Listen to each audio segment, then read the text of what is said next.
Charlie Suarez Coronel, 21 years old.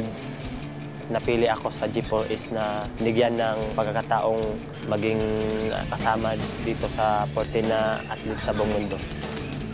We wanted someone who could give us the best performance, not only in the Olympics, but in the tournaments leading to London.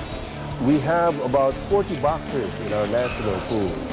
And from among them, Charlie is one of the shining lights. Nag-start ako mag-boxing, I was 15 years old. Yung mother ko, parang ayaw pa niya na mag-boxing ako kasi natatakot siya eh.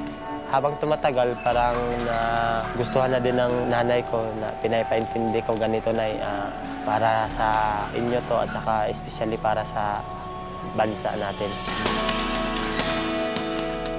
Napakahirap maging isang boxingero talaga. Kailangan i-sacrifice mong pamilya mo at kailangan talaga magpursige ka sa ginagawa mo. Kung gusto mo yung isang bagay, talagang paghirapan mo. Si Charlie na talagang nakitaan na namin ng talent ba.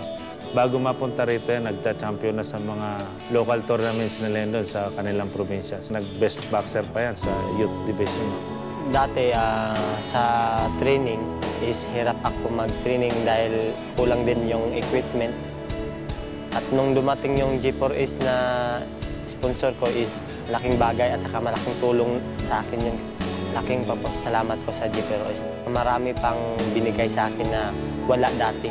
The idea that there are people who believe in his prowess and in his capabilities will surely give impetus to Charlie's campaign. Ang buhay ko dati iba talaga kaysa ngayon.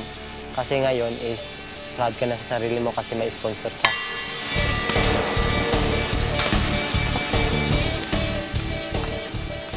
Last 2007, naglaro kami ng mga abroad qualifying for Olympics. Umiyak na kami noon eh. Kami ni Charlie kasi hindi kami na-qualify sa Olympic kasi grabing sikap namin.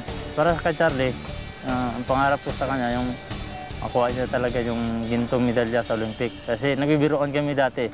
Sabi ko, Tol, pag mukha mo yung gold medalist sa Olympic, kahit bodyguard mo ako dun, kaya-kaya.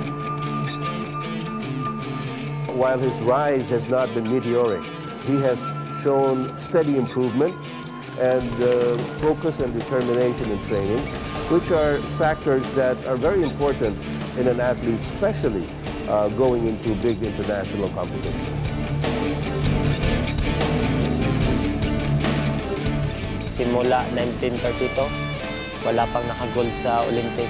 Basta kung makulipay ako sa Olympic, I do my all best para manalo ng gintong medalya.